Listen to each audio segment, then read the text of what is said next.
Continuando o nosso programa Despertar, com muita satisfação de receber aqui a doutora Ângela, falamos sobre a maternidade, as expectativas e realidades.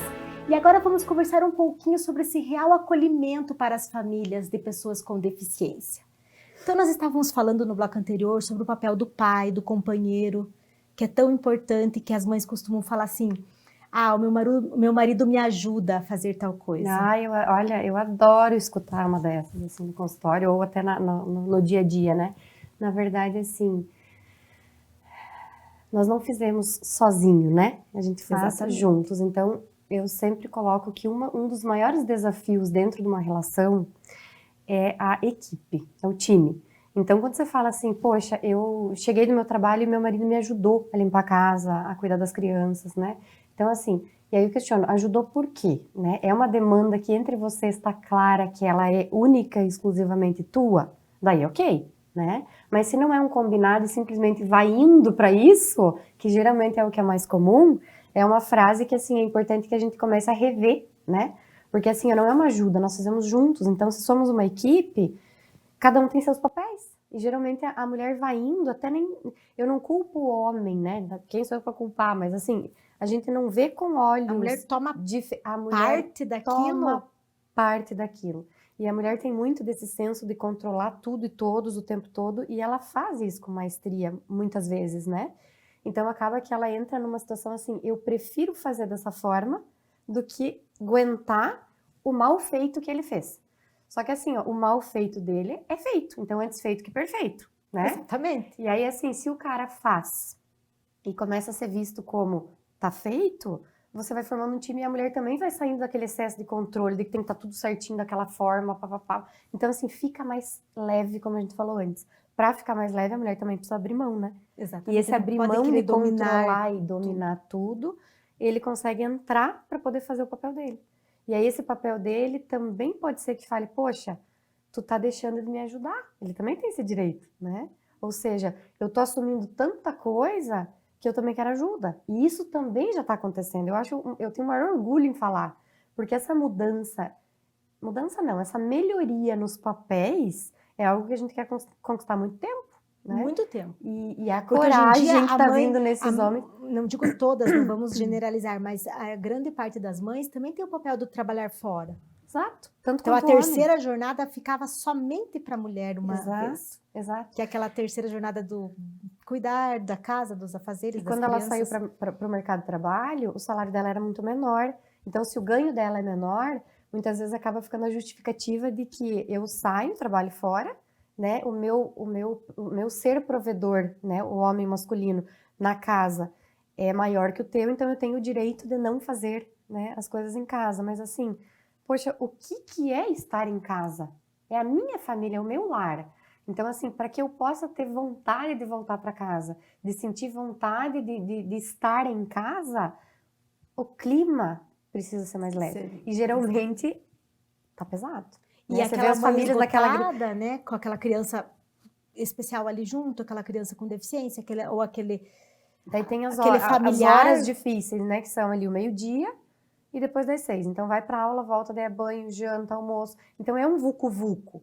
Se a mulher pudesse em alguns dias escolher não estar naquele vucu-vucu, ela também escolheria. Exatamente. Só que aí ela tem a culpa, então é aquele negócio, né, que a gente tem, qual é o papel, né, da psicologia aí? É tentar transformar esse círculo vicioso num círculo virtuoso, né? Então assim, por quê? Porque eu posso, né, eu tenho esse direito, eu gosto disso, não é aquele feminismo que as pessoas lutam, que vão lá para um outro extremo, que eu não acho bacana, assim, sabe? Eu acho até perigoso. Mas é uma parte, assim, que a mulher tem esse direito, né? De dizer assim, poxa, não é ajuda, né? Vem, vamos lá, a gente fez tudo isso junto. E na hora de fazer não é tão gostoso? Exatamente. Então, na hora da responsa também pode ser legal, pode ser gostoso, pode ser mais leve. Porque, por exemplo, vamos dar um exemplo típico, né? O cara gosta de assistir o jornal. Então ele fala, vem assistir junto, por que tem que estar a casa limpa o tempo todo brilhando? A mulher não consegue sentar ao lado para assistir o jornal, por exemplo. Ela sabe que tem a louça, que tem a roupa na máquina, que tem isso. Então, assim, N papéis faz com que ela vá fazer para depois, na hora de dormir, não acumular para ela, né?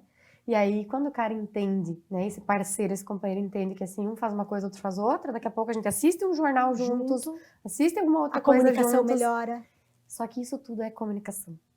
Né? Quando a gente Porque às tem vezes a uma mulher não relação... chega e não fala abertamente, olha, eu tô cansada, eu preciso ajuda com isso, eu preciso, não falamos nem ajuda, né? Eu preciso colaboração, Isso. trabalhar em equipe para ficar leve para nós dois. Isso. Às vezes não chega a falar, começa a ficar irritada, Daí começa entra a naquilo ficar... que eu chamo, eu falo no dia a dia no consultório, que é a ladainha. Daí você começa a tua ladainha toda e a outra pessoa entra por aqui, sai por aqui. Ladainha, ela não entra, ela não conecta, né? Agora, quando tu tem uma comunicação mais assertiva, que é essa que é a busca, né, pela psicoterapia, isso, você começa a entender que as estratégias é uma comunicação mais assertiva. Então, assim, por exemplo, você casa lá na parte, no civil, né? Comunhão parcial de bens, separação total de bens, isso é um tipo de acordo, né? Você vai lá, você assina. Quais outros acordos que a gente precisa fazer no dia a dia? É o dialogar, conversar. Dialogar. Então, assim, ó, pôr as cartas na mesa. Aquilo que que eu achava para mim importante há um ano atrás, hoje não é mais tão importante para mim, não é uma prioridade para mim. Quem que precisa saber disso? O meu companheiro, né? Assim como ele também viu. Eu não, para mim, uma época atrás isso era importantíssimo e hoje não é mais. Então, assim, se a tua companheira souber disso, talvez ela não vá ficar lutando para ter aquilo que um dia tu achava que era importante. Então, a conversa é primordial. É a comunicação em si, né? Comunicação. E assim, se tratando, vamos pensar assim, quando que é hora ou da família, ou da própria mãe, pedir ajuda, vamos dizer, nessa questão de procurar um psicólogo, ela precisa chegar ao ponto de estar lá, sei lá, pensamento suicida, porque isso pode acontecer. Uhum. Já temos muito que fala da depressão pós-parto, mas nem que se tratando disso, aquela tristeza tão persistente, tem um momento assim meio que crucial, tipo, não, tem que buscar ajuda para essa pessoa. Os maiores sinais são... Vamos falar em sinais, bem isso. Sinais, assim, de que não tô legal, não ando legal. Eu começo a perceber até a questão, assim, de você...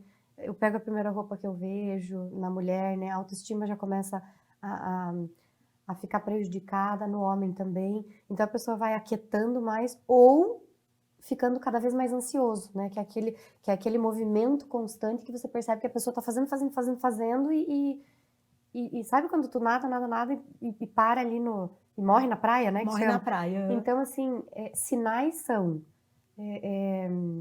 a questão do apetite. Que pode tanto ser exagerado. Compulsivo, como pode ser perda de apetite, né? Então, assim, como a gente sabe que nenhum extremo nem outro é bom, e a gente está sempre na busca do equilíbrio, tanto 8 como 80 são mais fáceis, né? Os extremos são mais fáceis. A gente pega um lado do negócio e vai. Eu tenho uma criança especial, então agora eu vou lutar tudo e todos e vou atrás dela. E eu esqueço todo o restante, eu deixo de lado, né? Então, pra gente, sempre o equilíbrio vai ser o maior desafio. Sempre, exatamente. Mas ele é o que a gente busca uma vida toda.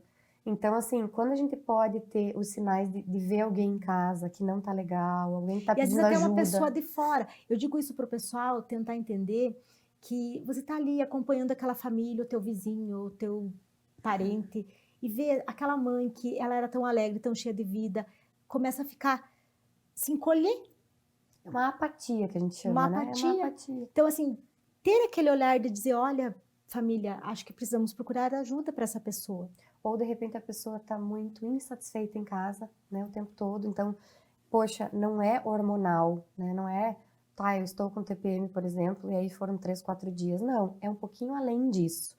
Eu sempre coloco assim, passa uma semana, passa 15 dias, liga o botão alerta, né? Conversa com alguém, tira dúvidas, pede ajuda. Será que é assim? Será que é assado? Será que preciso consultar? Busco, converso com alguém.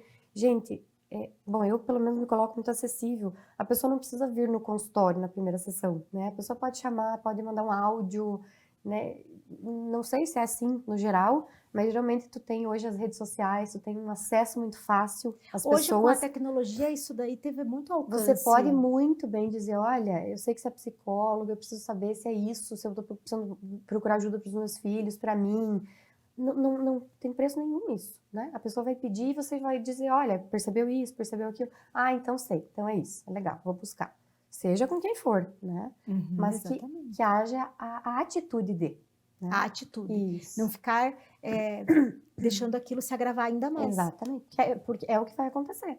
E aí quando tu fala assim, ideação suicida ou tentativa de suicídio, geralmente a gente já tá num buraquinho bem mais embaixo, né? Precisa da intervenção psiquiátrica, medicamentosa. Então, assim, eu sempre gosto de que as pessoas sinalizem e busquem ajuda antes. Por quê? Porque A muito mais prevenção fácil. é muito mais fácil. Exato, né? Eu imagino que a família inteira, ela tem que ter, aqui a gente fala do olhar para todos, nosso programa a gente tenta buscar isso, voltar o olhar para todos.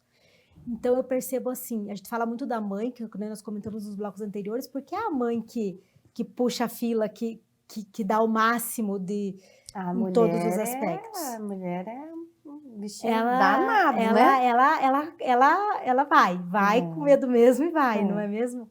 Então, assim, ó, e às vezes ela tem que entender, eu imagino que não é com uma sessão que ela vai melhorar, não é mesmo? Às vezes é com uma sessão. É mesmo? Às vezes é uma vinda que tu precisa clarear, sabe? Alguém de fora que não está envolvido emocionalmente, que consegue te dar uma visão diferenciada. É esse ponto que eu ia chegar. A mulher está lá nesse círculo vicioso de tudo que está acontecendo e ela vai conversar às vezes com alguém e a pessoa não, mas tipo, não consegue ter um diálogo aberto do que ela está sentindo, não é verdade? É porque de e uma repente pessoa de fora, um profissional... talvez a pessoa de fora não vai conseguir questionar nuances assim que vai fazer a pessoa pensar para responder, entendeu? Então às vezes a conversa é muito mais de desabafar do que te instigar a pensar no que está acontecendo e tu querer se responsabilizar por aquilo, entende? Então o profissional qualificado para isso, ele vai cutucar onde tem que cutucar, entende? Abrir aquilo para poder curar, para poder criar estratégias para melhoria, né? Para melhorar, exatamente. Não para piorar. Então esses sinais de buscar ajuda, geralmente, às vezes tem pessoas que vão e que em uma sessão conseguem, poxa, eu entendi que me perdi aqui, entende? Por quê? Porque alguém de fora vem, pega tudo aquilo que tu tá falando e te devolve de uma outra forma. Então é como se tu tivesse como se tu tivesse uma visão um pouquinho mais privilegiada do que está acontecendo, né? E você, como está sentindo, você não tá conseguindo ver dessa forma. A luz no fim do túnel. E aí, de repente, eu olho aquilo, já valeu. Ou depois a pessoa entende, não, eu quero realmente, de fato, entrar num processo terapêutico. Aí, realmente, é uma vez por semana, né? Um tempinho aí que a pessoa vai investir nela. Investir nela, porque ela vai estar com o momento para ela. Onde ela vai poder falar o que ela quiser. Sem julgamentos. Mas as pessoas julgam, sabe? Tem pessoas que antes era mais. Creio que também esteja melhorando, tá desmistificando, né? Isso é falta do que fazer, isso é frescura, isso é só para quem tem dinheiro, isso, entende? E não, hoje as pessoas falam assim, eu não quero ir no psiquiatra, eu quero tentar psicoterapia. E eu tenho uma equipe muito bacana, assim, uma equipe pequenininha, mas bacana, da área da psiquiatria que eu gosto muito, que eles são pessoas que, assim, também não vão pro lado de medicar, né? Eles também avaliam a nível, né, médico, psiquiátrico e geralmente falam, não, o teu caso com psicoterapia tá jóia. Chegamos ao fim de mais um programa Despertar. Eu espero que você que está nos assistindo e nos acompanhando tenha aproveitado para refletir sobre as grandes mudanças que um familiar com deficiência traz na vida das pessoas.